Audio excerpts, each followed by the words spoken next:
பாட்னாவில் இன்று 10வது முறையாக முதலமைச்சராக நிதிஷ்குமார் பதவியேற்க இருக்கிறார்.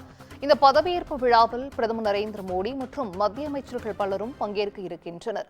பாட்னாவில் இன்று 10வது முறையாக முதலமைச்சராக நிதிஷ்குமார் பதவியேற்க இருக்கிறார். இந்த பதவியேற்பு விழாவில் பிரதமர் மோடி மற்றும் மத்திய அமைச்சர்கள் உள்ளிட்ட பலரும் பங்கேற்க இருக்கிறார்கள். கூடுதல் விவரங்களை செய்தியாளர் காவியா வழங்கிட கேட்கலாம். காவியா, வணக்கம். 10வது முறையாக பீகாரின் முதலமைச்சராக நிதிஷ்குமார் இன்று பதவியேற்கிறார். இது குறித்தான முழு விவரங்கள் காவியா. வணக்கம் சிந்து.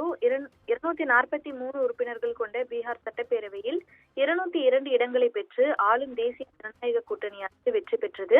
இதில் முக்கியமாக பாரதிய ஜனதா கட்சி 89 இடங்களையும் ஐக்கிய ஜனதா தளம் 85 தொகுதிகளிலும் வெற்றி பெற்றன. இதையடுத்து மாநிலத்தில் நிதிஷ்குமார் தலைமையிலான புதிய அரசு பதவியேற்பதற்கான ஏற்பாடுகள் மும்முரமாக நடந்து வருகிறது. இதன் ஒரு பகுதியாக புதிதாக தேர்ந்தெடுக்கப்பட்ட ஐக்கிய ஜனதா தள எம்எல்ஏக்கள் கூட்டம் நடந்தது. இதில் 22 எம்எல்சிக்களும் கலந்து கொண்டனர். தொடர்ந்து இந்த கூட்டத்தில் சட்டப்பேரவை கட்சி தலைவராக நிதிஷ்குமார் ஒருமனதாக தேர்ந்தெடுக்கப்பட்டார். அவரது பெயரை விஜய் சௌத்ரி மற்றும் உமேஷ் குஷ்வாகா ஆகியோர் முன்மொழிந்திருந்தனர். பிஜேந்திர யாதவ் உள்ளிட்டோர் வழிமொழிந்தனர். பின்னர் பேசிய நிதிஷ்குமார் மாநிலத்தின் வளர்ச்சிக்காக ஓய்வின்றி உழைக்குமாறு எம்எல்ஏ மற்றும் எம்எல்சிக்களை கேட்டுக்கொண்டார்.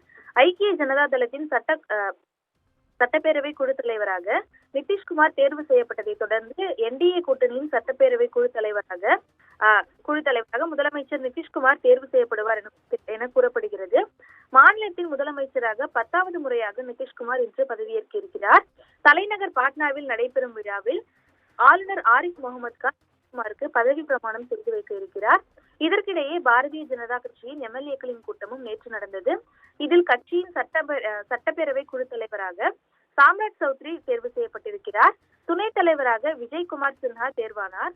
பாரதிய ஜனதா சட்டப்பேரவை குழு தலைவர் மற்றும் துணைத் தலைவர் தேர்தலுக்கான மேலிட பார்வையாளராக உத்தரப்பிரதேச துணை முதலமைச்சர் கேஷவ் பிரசாத் மௌரியா நியமிக்கப்பட்டிருந்தார்.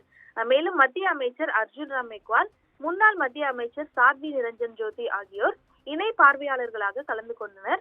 மேலும் கட்சியின் மூத்த தலைவரும் முன்னாள் மத்திய அமைச்சருமான ரவிசங்கர் பிரசாத்தும் இந்த கூட்டத்தில் கலந்து கொண்டார். பாரதிய ஜனதா சட்டப்பேரவை குழு தலைவராக தேர்வு செய்யப்பட்ட சாம்ராட் சௌத்ரி முந்தைய ஆட்சியில் துணை முதலமைச்சராக பதவி வகித்தவர் என்பது குறிப்பிடத்தக்கது.